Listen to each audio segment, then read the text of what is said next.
अफिसले भन्यो त्यही भएर केको लागि भन्नुहोस् न पहिला तपाईँ पहिला भन्नु तपाईँ यहाँ आउनु भएको भएर एउटा अलिकति अनुमति लिनुहोस् न कुनै कुनै पार्टी कार्यालयमा किन अनुमति लिनु तपाईँ यो त पब्लिक प्लेस हो नि हजुर हजुरले क्यामेरामा त्यसरी हाल्नु पब्लिक प्लेसमा क्यामेरामा हाल्नु हो तपाईँले क्यामेरामा हाल्नु हो तपाईँले पब्लिक प्लेसमा हाल्छ तपाईँले तपाईँ त्यत्रो तपाईँ वकिल जस्तो मान्छे पब्लिक प्लेसमा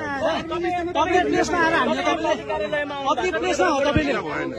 तपाईँले पब्लिक प्लेसमा आएर हान्नु भयो तपाईँले पब्लिक प्लेसमा तपाईँको घरमा आएर खिचाएन तपाईँको घरमा आएर खिचाएन है तपाईँको घरमा आएर खिचाएको पब्लिक प्लेस हो तपाईँ वकिल जस्तो मान्छे तपाईँलाई कानुन थाहा छैन कहाँ के हो तपाईँलाई थाहा छैन क्यामेरामा हान्नु भएको छ तपाईँले क्यामेरामा हान्नु भएको छ तपाईँले क्यामेरामा हान्नु भएको छ सार्वजनिक पार्टी कार्यालय के हो घर हो तपाईँको पार्टी कार्यालय घर हो तपाईँको